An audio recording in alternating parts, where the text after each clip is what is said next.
plan for your life? Do you know where you want to go? Are you looking to be happier, healthier, and wealthier while having more fun every day? Meet our empowerment architect and goddess gardener, Cynthia Bryan, as she engages in energetic exchanges with successperts, bringing you research, innovations, strategies, and techniques to strengthen your life, business, and personal spaces. Be inspired, motivated, encouraged, and empowered. Lend us your ears right here on Star Style. Be the star you are.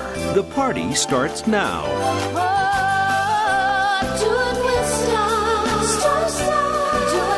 Hello, Power Partners. Welcome to Star Style. Be the star you are on the Voice America Network. I am Cynthia Bryan, your host and producer.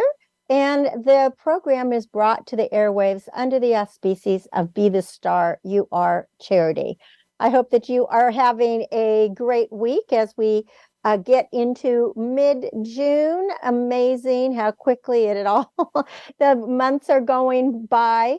And there's just so much that's happening from graduation. Father's Day is coming up. There's lots of birthdays. It's Pride Month.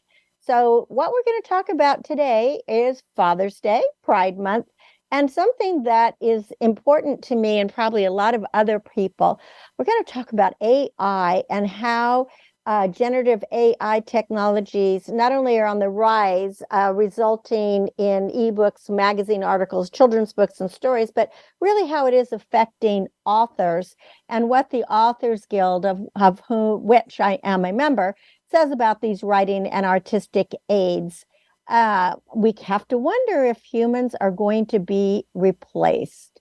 Now, June does mark Pride Month, so there are annual celebrations of the many contributions that are made by the LGBTQ community to history, society, and cultures worldwide. Sadly, here in America, as well as in other parts of the world, many gay events and gatherings suffer oppression and violence, but we're going to dig into some of the positive aspects and some of the history. The miracle moment for today is brought to you by Be the Star You Are, and we have extended our shoe drive, which I'm excited about, so you can until July 31st, so you can find out more by visiting BeTheStarYouAre.org, BeTheStarYouAre.org. And if you're in the San Francisco Bay Area and going to be in the Moraga area, please bring by any boots or shoes, any kinds of shoes. Just tie the laces together or rubber band them, and you can drop them off at 5A or at Mark Hoag's State Farm Insurance, and you will see that on the website, BeTheStarYouAre.org. And this is from Goethe. I love those who yearn for the impossible. And yes, I've always said that we can see the invisible to create the impossible. And that's kind of been a motto of mine forever, is I just don't believe in impossible. I really think that we can do whatever we put our minds to. You know, when we get to the right education, we write the plan, we get support, we get the tools we need, and we go into action. And of course, we have to believe in ourselves. But this weekend is Father's Day, and children need nurturing fathers. I was very, very blessed to have just an amazing father who, all 5 kids, we were all very close to him. In fact, each of us thought we were his favorite. That's how he made everybody feel that way. Every person that knew him thought they were his very best friend, yes, that's the way it goes, because he cared about people. And he was lucky because he had that kind of relationship with his dad and his 2 brothers, and they all got along so well. And so I was very fortunate to grow up with a dad who listened to me, who cared what I said, who was really interested in what I was doing, what I was studying. And more children need that because it just helps you be a very balanced person. So research shows that a strong paternal connection helps young people to manage their emotions and deal with mental crises. For Father's Day, I thought it would be really good to dig into why a father is so necessary, a caring man is necessary in the life of a child. And up until just a few decades ago, American parents pretty much fell into specific gender roles. Fathers were the providers, mothers were the nurturers, the housemakers or homemakers, as you called them, household engineers, whatever you want to call them. And of course, today, most women are working and mothers are providers as well. And research suggests that fathers, though, are still lagging behind on their responsibilities as caregivers. Now, I think I've been looking at my own kids who are parents now, and I find that they're very, very involved, mothers and fathers equally. So I'm excited that this generation of, I guess they'd be millennials or Zs, are definitely, more involved than dads were a few generations ago. So there's going to be a survey published very soon by the Harvard Education School's Making Caring Common project, and it interviewed more than 1,600 teenagers. And it found that almost twice as many 14 to 18-year-old girls and boys feel comfortable opening up to their mothers, 72%, as to their fathers, only 39%, when it comes to feelings like anxiety, depression, or any other mental health challenge. And that gap suggests that fathers have a little bit more to do. They have to be more involved at home and offer the kind of emotional support that many children today just so urgently need. Intimacy between a parent and a child is a protective buffer against that day-to-day challenge that we call life. And sociologists have found that when you have a warm, caring dad, it produces what they call the good father effect. In fact, in 2021, there was a study published in the Journal of Family Psychology, and it examined the at-home emotional support received by 388 teens over several years, and they measured the levels of parental intimacy by asking questions about how often they went to their mother or to their father for advice, and how much they shared their feelings and secrets with them. And what the researchers found was that closeness with fathers was associated with fewer weight concerns, higher self-esteem, and fewer depression symptoms for both girls and boys. So that intimacy, that closeness with your dad was just so important. And then close relationships with mothers provided positive benefits as well, but for a narrower range of ages than for fathers. So when you have a two-parent family, for example, the protective effect of the father-youth intimacy is actually more apparent than that of the mother-youth intimacy. And this is what researchers found. And since mothers tend to be engaged in, all of these kind of intimate conversations more often than fathers, emotional closeness with fathers may be more salient and it leaves a bigger impact. I know that for me, my mom could be the disciplinarian and yell at me when I did something wrong when I was a kid. And, sometimes I obeyed and sometimes I didn't. But if my dad just said to me that he was disappointed in something that I did, I fell apart because I never wanted to disappoint my dad. He was just always just so caring. So a literature review was just published in this past January in the journal Infant and Child Development.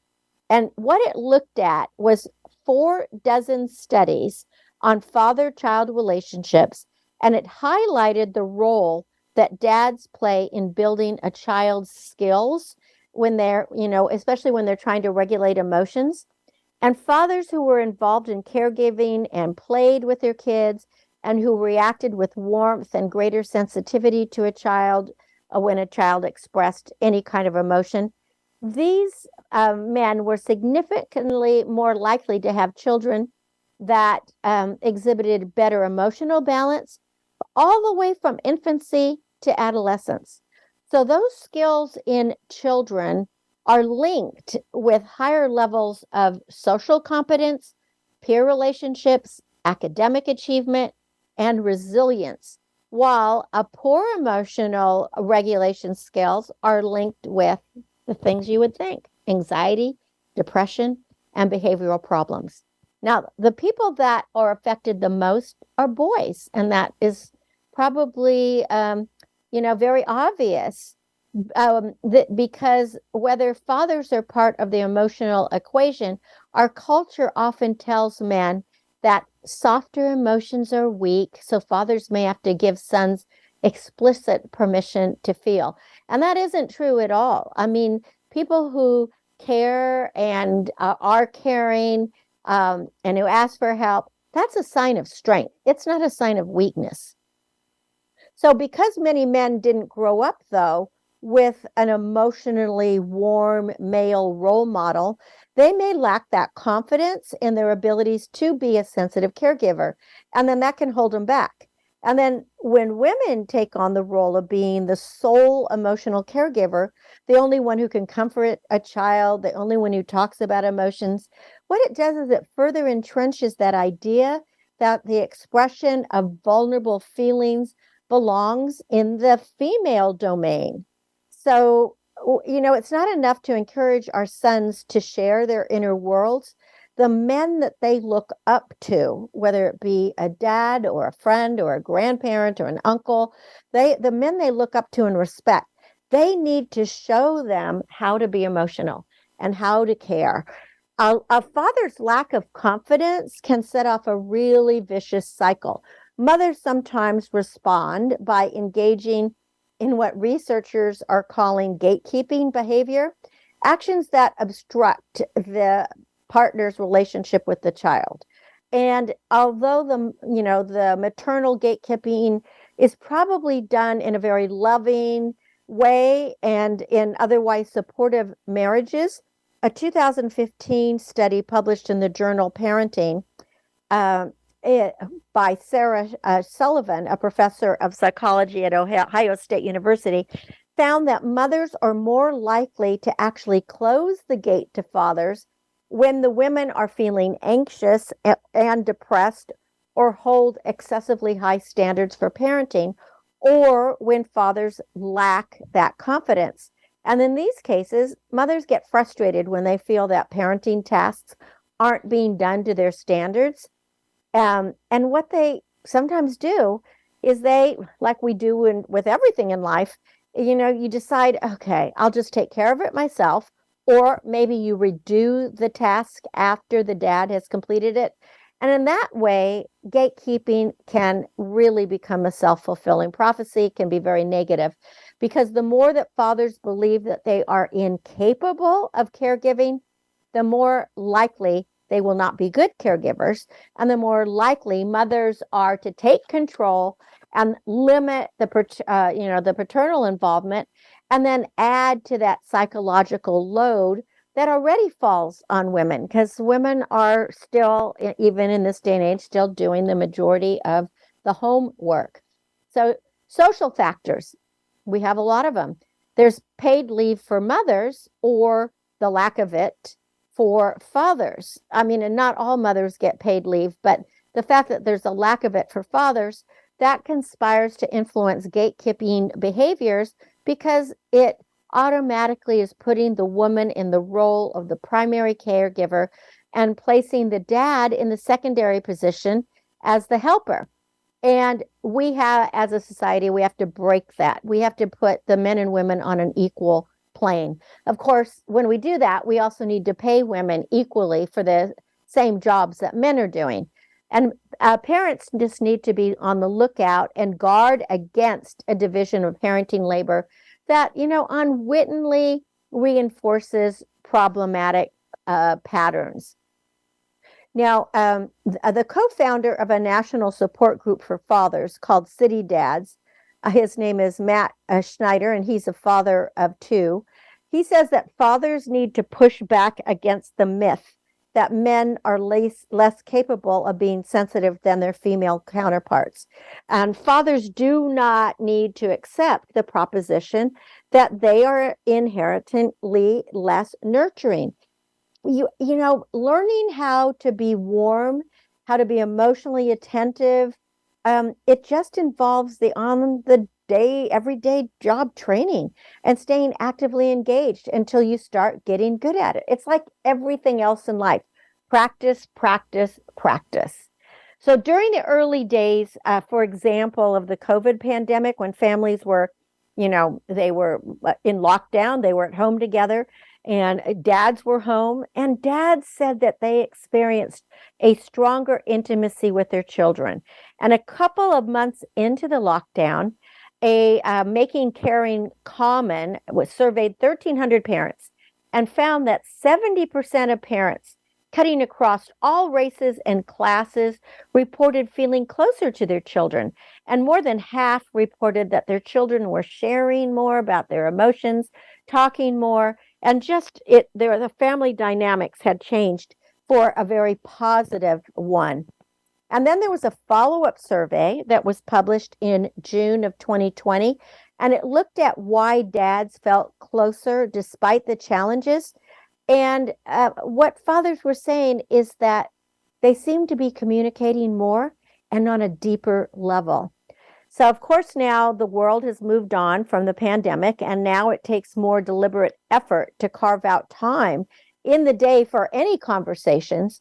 But one place where fathers can take the lead in talking about feelings is at the dinner table. And hopefully the dinner table is still something that parents and families do together, because by opening up about the best and worst parts of your own day, you can show that grown men experience emotions such as joy and sadness and frustration and anger.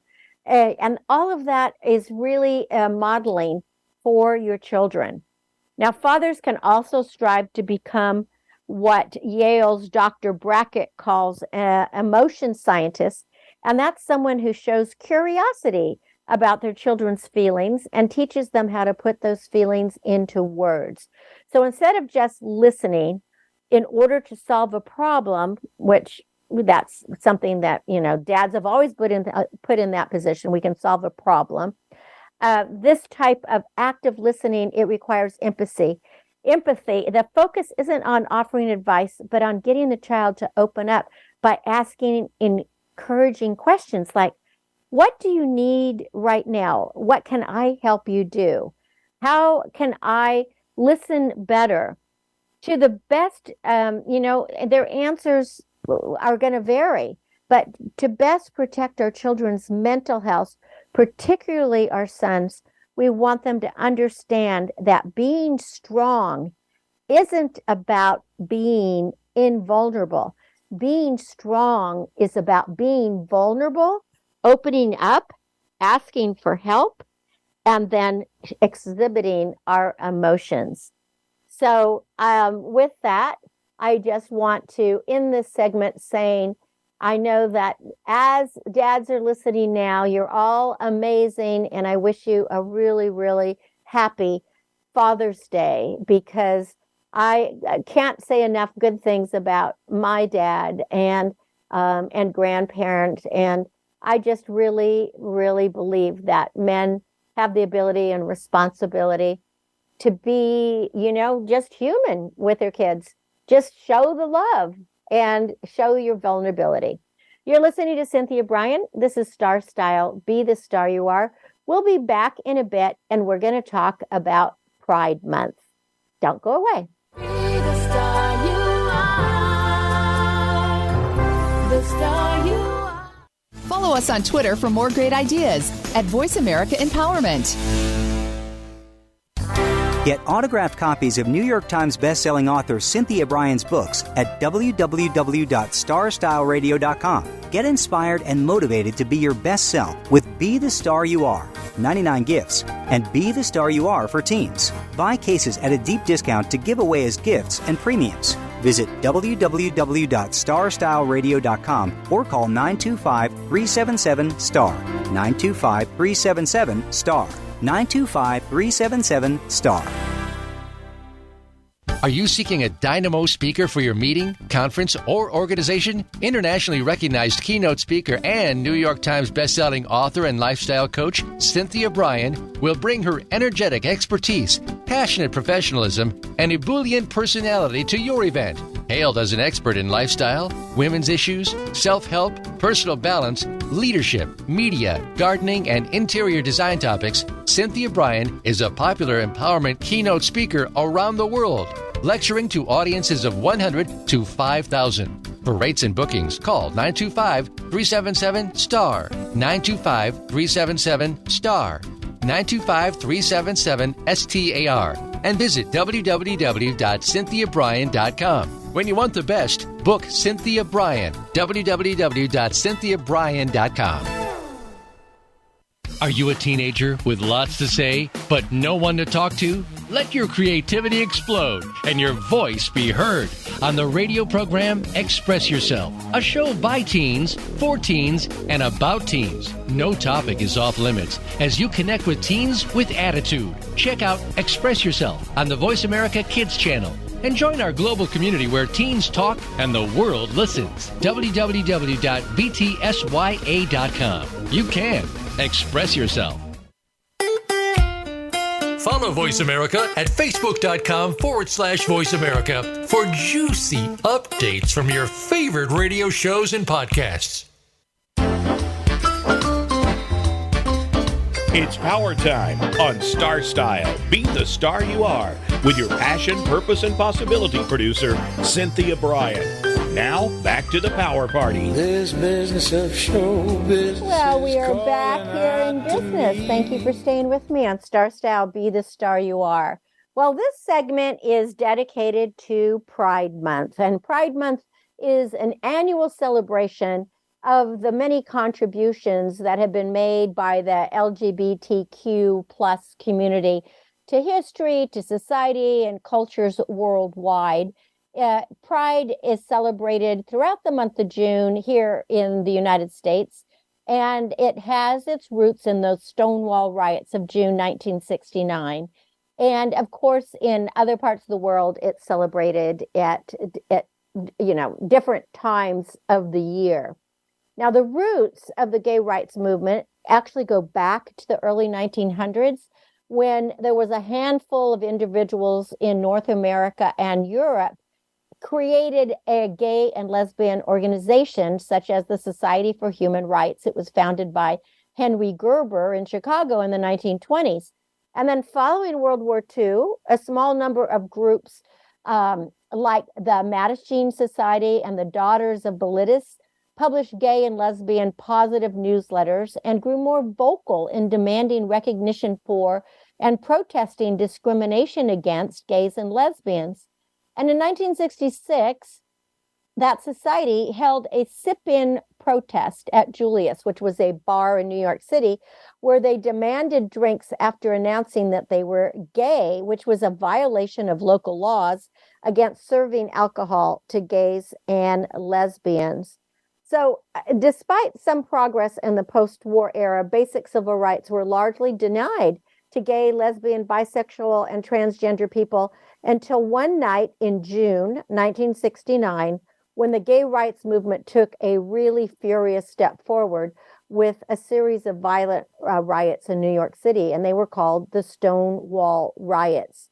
So what as was common practice in many cities, the New York Police Department would occasionally raid bars and restaurants where gays and lesbians were known to gather. And this particular night, June 28th, 1969, the NYPD raided the Stonewall Inn, which was a bar in Greenwich Village in the neighborhood, in Manhattan, in New York. And when the police aggressively dragged patrons and employees out of the bar, people fought back, and a growing crowd of angry locals gathered in the streets, and the confrontation quickly escalated, and sparked 6 days of protests and violent clashes with the NYPD outside the Stonewall Inn and throughout the neighborhood. And by the time the Stonewall riots ended on July 2nd, the gay rights movement went from being a fringe issue, which was being ignored by politicians and the media, to actual front page news worldwide. And in time, they had a first gay pride parade, actually a year later on the anniversary of the Stonewall riots. And in time, that celebration just simply became known as the Gay Pride Parade. So it's interesting. The march that took place on June 28, 1970, is considered the country's first gay pride parade. And by all accounts, the New York City event was an absolute success, with over 5,000 participants in the march, stretching 51 blocks from Greenwich Village to Central Park. And from then on, marches and parades have been taking place in June in Chicago, Los Angeles, and of course, here in San Francisco. Now, I wanted to point out is that it's really frustrating to me how much pushback that there is against gay rights. I am just a huge believer that love is love, and we politicians and other people need to stay out of everybody's bedrooms. So several new protections for LGBTQ students and families were unveiled on Thursday, June 8th, so last week, by the Biden administration, including establishing a coordinator to lead the charge against banning books in schools. And it is yet to be named the Education Department coordinator who's going to train school districts and advise them that banning books may violate federal civil laws if they create a hostile environment for students. Almost 1,500 instances of book bannings in schools have affected 874 different titles in the first half of the school year. And that was according to PEN America's Index of School Book Bans. That's representing nearly a 30% increase over the previous school year. And more than a quarter of the banned books have LGBTQ characters or themes, according to the Index of School Book Bans. The states that have implemented the greatest number of book bans this year are Texas, Florida, Missouri, Utah, and South Carolina. And it makes me really frustrated when I hear the word woke. I really don't even know what woke means. If it means being kind and inclusive, I guess then I'm woke. But I just think that it's time that we stop separating and dividing. The Authors Guild, which I'm going to be talking about with AI in the next segment, they are advocating and asking everyone to stop the book banning, because battles over banned books, it's showing no signs of stopping. And according to the American Library Association, the number of books challenged in schools and public libraries in 2022 hit an all-time record. 2,571 unique titles were targeted for censorship.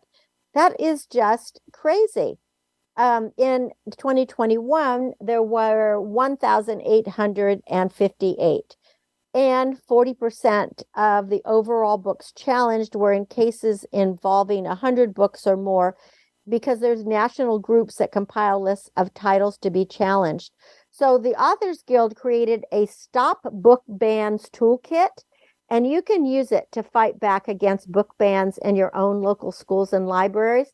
The toolkit provides letter templates and details on how to contact your school boards, write to your state legislatures, or submit letters to area newspapers and radio stations.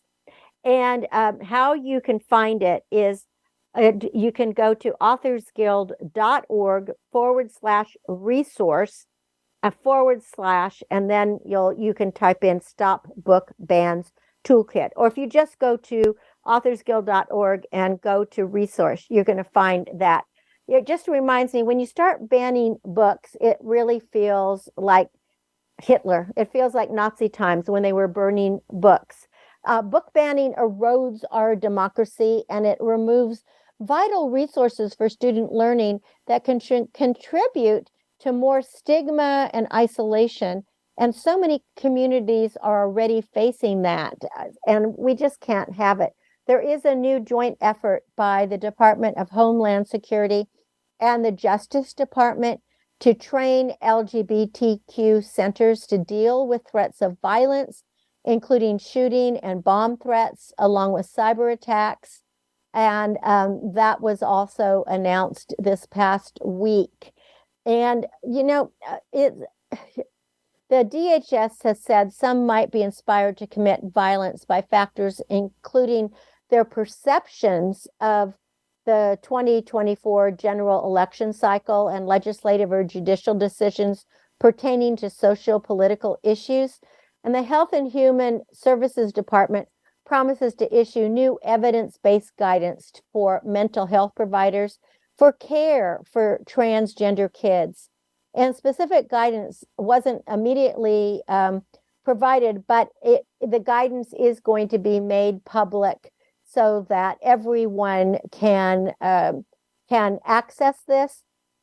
And officials have said the guidance is aimed at addressing the higher rates of suicide attempts among LGBTQ adolescents compared to their heterosexual peers.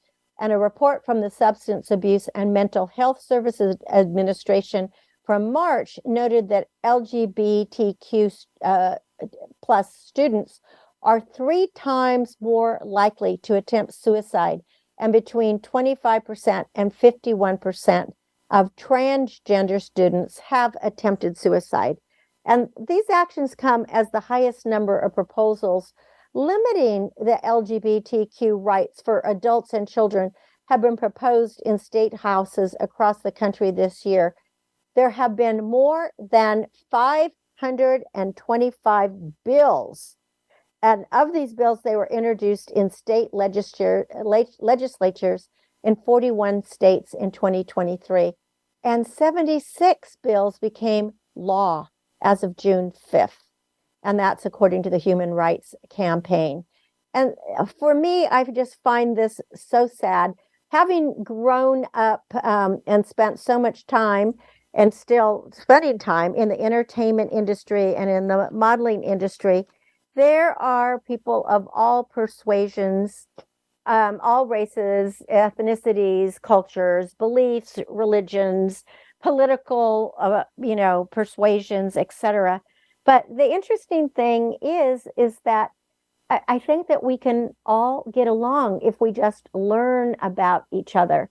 And I can't at all believe that so many people that are against all the LGBTQ people don't know someone who they love who is in that category.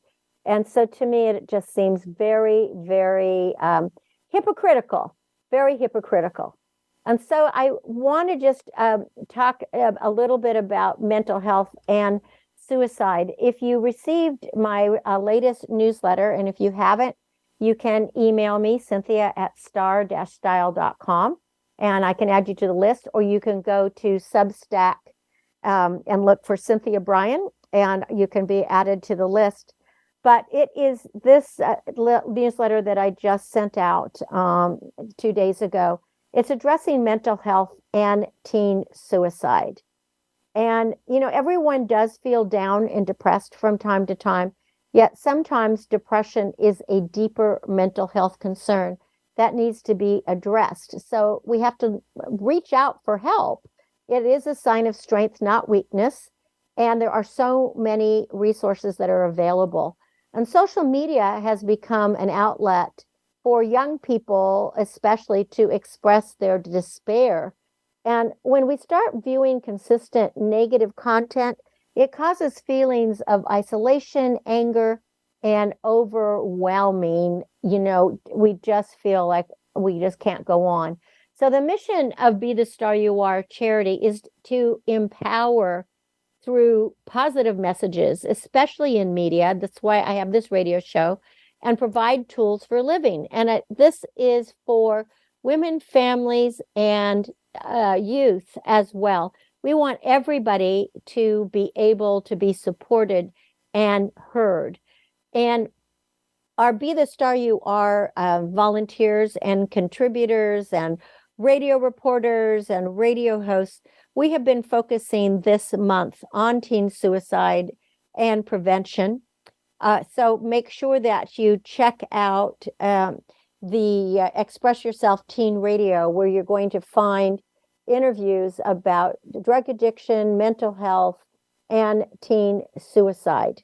It's really important. And we do have to celebrate Pride Month and to celebrate the freedom for every individual to be who they are, the freedom to be themselves, whether they're lesbian, gay, bisexual, transgender.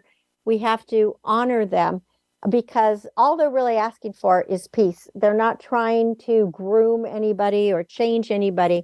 And we do have to remember that love is love. And that is very, very important. So I do want to just read one little passage that one of the volunteers, Hamza Habib, wrote about breaking the stigma, addressing teen mental health. Addressing teen mental health is crucial despite the surrounding social stigma. 50% of U.S. adolescents, around 21 million, have experienced a mental health disorder such as depression or anxiety, and treatment options like cognitive behavioral therapy and medication are available. A supportive network, including family and friends, can help alleviate stress and depression. And certain families may hold misconceptions, hindering access to necessary medical assistance. For instance, only 9.5% of Asian American teens received specialized mental health services. That's the lowest among all racial groups. And outreach programs and social media can educate families about mental health, fostering a more open environment for adolescents to seek help. So don't shy away from discussing mental health, but instead be compassionate and understanding, lending an ear to those in need. And any small step that we take to be inclusive and loving and kind will pave the way for a brighter future. So I hope that you will take this to heart and be kind, be inclusive, and know that every person is equal and that we all deserve to be happy and we all deserve love. So celebrate Pride Month with those who you know, and honor the fact that they are here with us and they are making incredible contributions to our world. You're listening to Cynthia Bryan. This is Star Style, Be the Star You Are. I'll be back with effective criticism. Don't go away. Be the star you are. The star you are. Change your world. Change your life. VoiceAmericaEmpowerment.com. Business Bites. Here's Cynthia Bryan. I have never liked the word criticism. I prefer the word feedback, because criticism just seems to be so negative to me. But good employee managers can provide workers with feedback that is effective in helping to correct any problems and preserve employee morale. You want to identify the behavior you wish that you might think about criticizing, but instead you're going to give feedback, and direct that feedback at the action, not the person. Make your feedback specific. Do not issue threats. Make sure the employee understands the reason that you're talking, and offer to help the employee and offer incentives for a changed behavior. Don't express anger and sarcasm. Demonstrate that you understand his or her feelings, and begin your meeting by stating something positive. In the meeting, by reaffirming your support and confidence in that person. And finally, just remember, you are the star of your own performance, so turn your passions into profits. I'm Cynthia Bryan with another Business Bite from Star Style. For more information, visit CynthiaBryan.com. That's CynthiaBryan.com.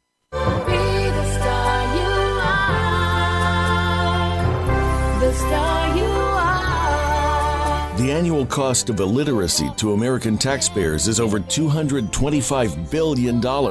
Help increase literacy, reduce violence, and improve positive media messages by making a tax-deductible contribution to Be the Star You Are charity.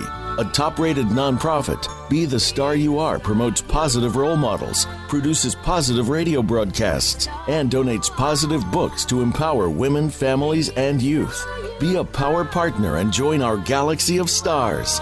Visit our website at BeTheStarYouAre.org to make a tax-deductible donation using PayPal or send checks to P.O. Box 376, Moraga, California, 94556. BeTheStarYouAre.org. Dare to care. You are the star.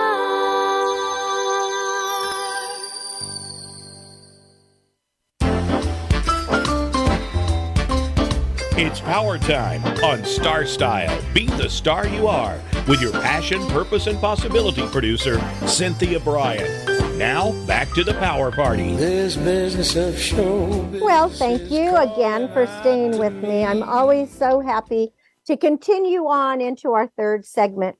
Well, this segment is going to be about AI and authors. Because as an author, from what all the Zoom meetings I'm doing and all the letters I'm getting and, the magazines, it sounds like AI could be taking over some of our skills. So this is a letter from the Home Office from the president of the Authors Guild.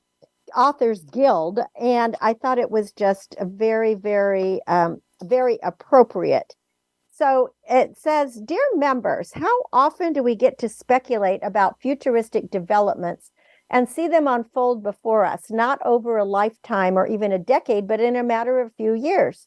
Here at the Authors Guild, we've been writing and speaking about how generative AI systems, artificial intelligence that can generate text, images, music, and other works would affect the writing profession and other creative fields. We speculated that the day would come soon, but it did not expect it would be this soon. And with the release of OpenAI's ChatGPT last November, followed quickly by GPT-4, Bing's New Sydney, and Google's Bard, and now GPT-5 just around the corner, AI-generated writing has clearly arrived and its use is already exploding. Since the release of ChatGPT and GPT-4, we've seen a host of ebooks and stories written with generative AI technologies on Amazon, in magazine submissions, and in other places. We've seen hundreds of ebooks on Amazon list ChatGPT as the co-author. And we can assume that hundreds or thousands of books were written with ChatGPT and other GPT-powered programs without any acknowledgement. And these include children's books, sci-fi pulp fiction, advice books, get-rich-quick schemes, coding instructions, recipes, and instructions for how to use ChatGPT to write, written entirely by ChatGPT, of course.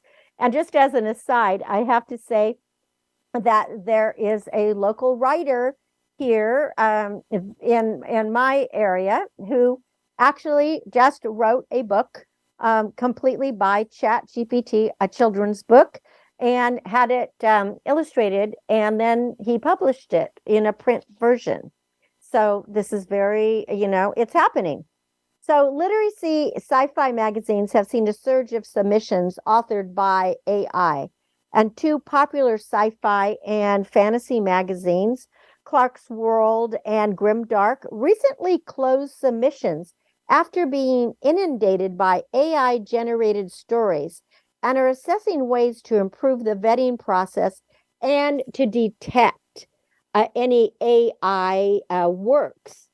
Now, creators of AI books have posted videos and tutorials on YouTube, on TikTok, on Reddit, telling people how books can be produced and uploaded within a matter of days or even hours. And another aside, you might have just read the news that many contributors to Reddit have gone dark for 48 hours because Reddit, they're in protest. Reddit wants to be compensated for AI scanning its discussion groups to use in, AI like ChatGPT. So these are not the first AI writing aids, however. Tools such as Jasper and Copymatic and Article Forge, they've been used for a couple of years already, helping to generate content, blogs, social media posts, ads, email newsletters, and website copy. In journalism, AI has been used for several years to produce short news reports, such as sports stories.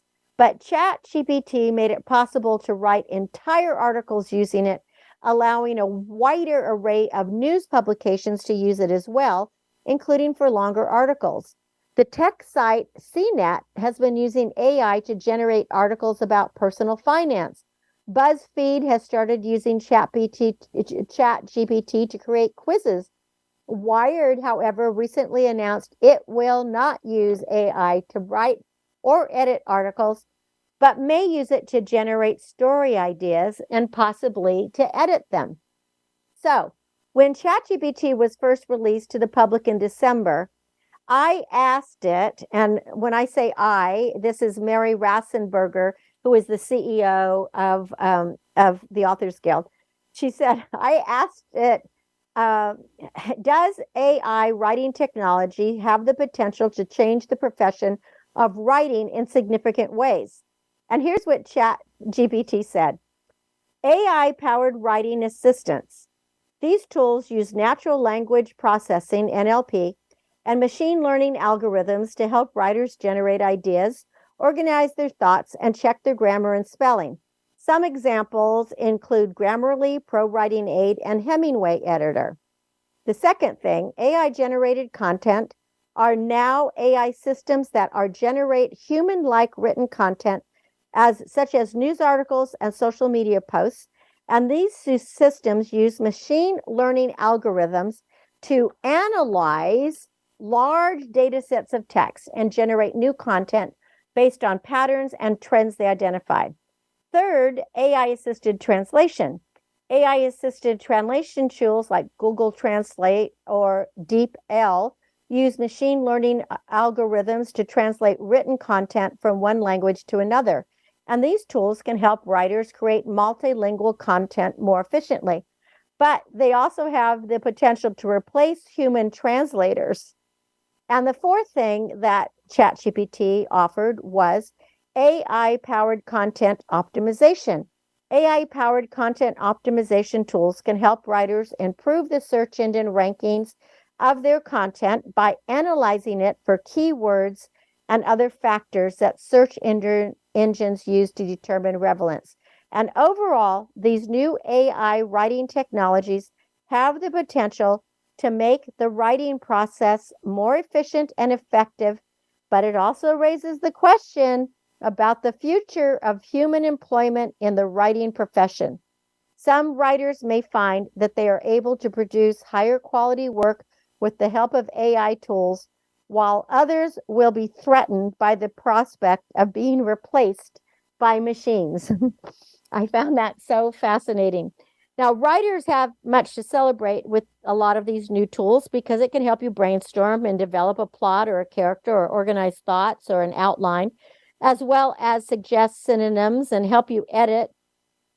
And you can also prompt it for text that you can then edit, though most professional writers will find it more efficient to write their own work than to edit AI-generated text for anything but any rote writing. But even that could change quickly with each new version of GPT or Bard. And at the same time, as writers are starting to employ and appreciate AI writing tools, the risk of generative AI replacing authors and crowding out the market for human-authored books and stories is increasing. And without a doubt, AI is going to replace many human writers sooner rather than later, and especially at copywriting and entry-level journalism positions. So given the limitations of AI, some believe it's unlikely, that AI will ever be able to compete with human authored literary fiction or nonfiction. However, the danger does remain that popular book markets, including the children's market, as I was just saying about the gentleman who wrote a children's book all on AI, or the self-help or the genre fiction, it's going to become so saturated that publishers, both traditional and independent, are going to find it harder to make a profit, and they won't want to invest in books.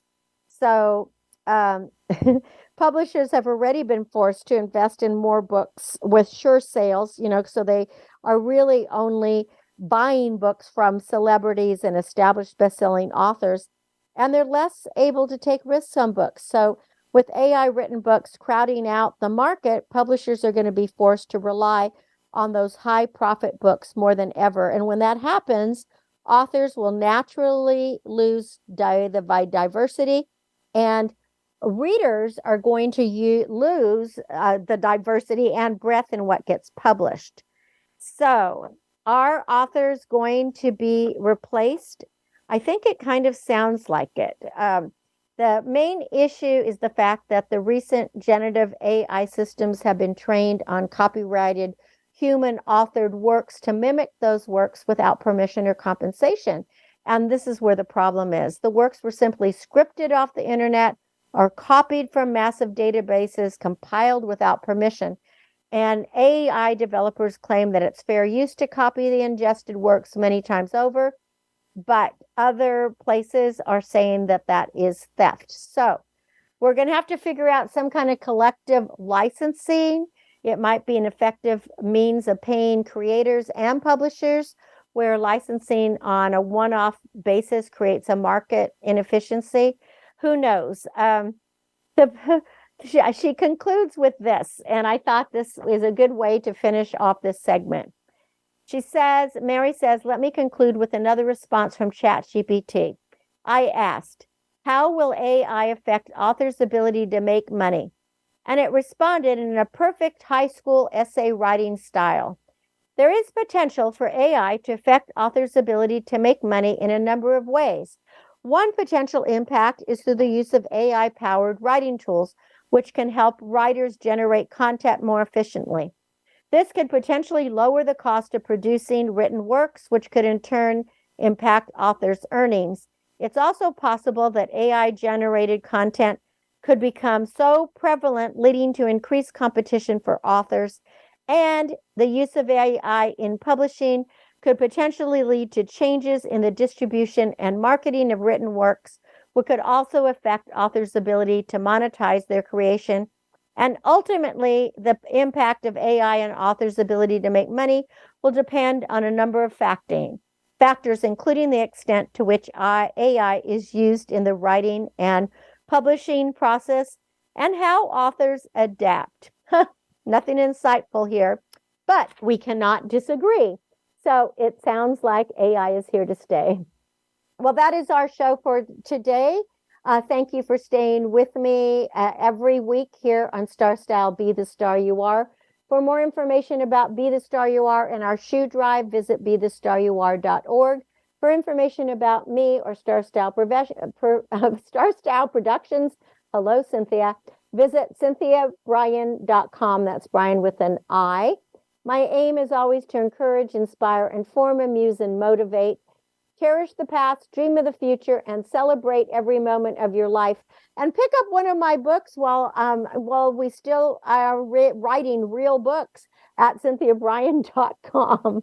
And until next week, when we celebrate once again, remember that love always wins, kindness always prevails, and smiles will keep us happy. I'm Cynthia Bryan for Star Style, thanking you and encouraging you to be the star you are. Be your unapologetically authentic self. Have a fabulous Father's Day weekend with great dads, and celebrate Pride's Week. Thanks for joining me. Be the star you are. The star you are. Be the star you are.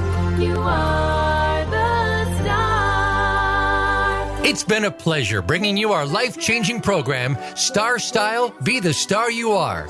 We have you on our radar, as it's our goal to inspire, inform, entertain, and motivate you to be the star you were born to be. For more information, visit starstyleradio.com. And to make a donation to the charity, go to BeTheStarYouAre.org. Ignite the flame that burns brightly within. Take charge of your life and coach yourself to success with our dynamic host and empowerment architect, Cynthia Bryan, every Wednesday at 4 p.m. Pacific Time, 7 p.m. Eastern Time, right here on the Voice America Empowerment Channel for another serving of champagne for the spirit and a power boost to live with Star Style. Until we celebrate together next week, be the star you are.